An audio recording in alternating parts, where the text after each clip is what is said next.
เด้อเข้มข้องและบานี่ฮะมาหอดมาถึงแล้วได้บาแล้วคนบักหลายๆเนี่ยอยู่แย่แล้วบาด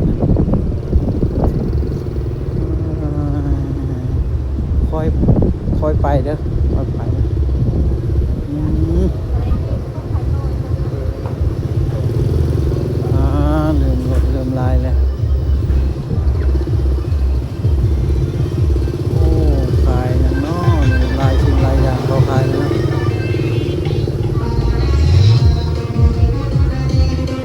เฮ้ยโอ้ยสวัสดีเด้อทุกคนตอนนี้อยู่สวรรณเขตเด้ออยู่แถวไกรสอนเด้อละครไกรสอนตอนนี้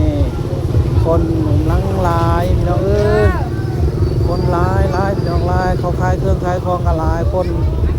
กับหลายเขาไปเที่ยวนะแซวสะวะไวอยู่พี่น้องเอ้ยนี่อันนี้เป็นทางนี้แล้วบัดนี้นะโอ้นั่นฟ้าตัวรถกระลายพี่น้องขายเครื่องจะไปหมายะออนชอดมาเด้อมาเที่ยวชุมเฮือเด้อ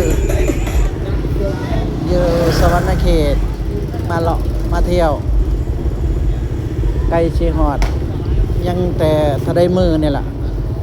เชียงหอดแล้วเด้อพี่น้องเตรียมเงินเตรียมคำมาพร้อมมาใส่มาจ่ายลดราคาพิเศษแล้วเหลือเพียง35โหว่าตัวมาโป่งมาฟางเพื่อพูดลามเลยมือนี่เริ่มระบาดแห้งลืมมาเด้อมาท่องมาเที่ยวเด้อพี่น้องทุกคนมาเที่ยวชุ่มเหือเด้อ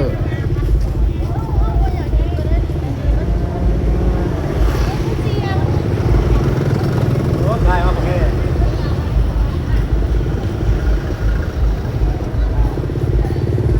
เปลี่ยนทางนี้เด้อพี่น้องเด้อ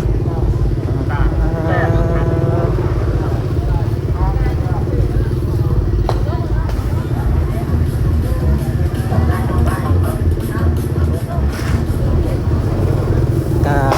ลายบอกกับบอลายบันไดเนาะมันก็ลายเติบเริ่มลายเริ่มระบาดเริ่มลายเริ่มขายเครื่องขายของเต็ม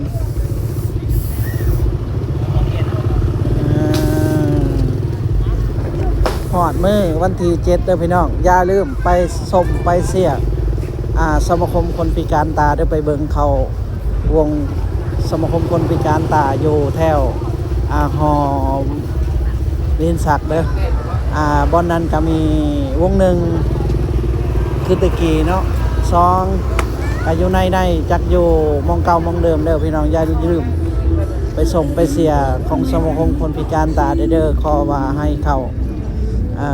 ทำมาหากินเนาะให้เกิดให้เขาให้รับรายได้ขึ้นกว่าเก่าเนาะไปอุดหนุนชาเดอร์ไปเบิ่งเขาห้องเพลงอยากคอเพลงอยากคอลำขอกันไปโลดในสมาคมคนพิการตาเขาจัดให้ทันทีแน่นอนต้องเกิดขึ้นแท้ๆบนช่วงเฮือวันที่7หาวันที่8มาชมมาเสียสมาคมคนพิการสายตาเดี๋ยวพี่น้องทุกคนอย่าลืมไปเบบไปหนวดน้ำเบาซ้อนพร้อมเลยเด้อเบาซ้อนตั้งอยู่บ้านสนนทาเด้อพี่น้องเด้ออย่าลืมเมื่อยยางเมื่อยเลาะไปใช้บริการนวดน้ำเบาซ้อนเด้อเบาซ้อนนั่งทายิ้มเปยต่อลูกค้าเนาะพี่น้องเนาะตอนนี้อยู่แคมป์ของพี่น้องอย่าลืมกดไลค์กดแชร์ให้เด้ออย่าลืมเด้อพี่น้อง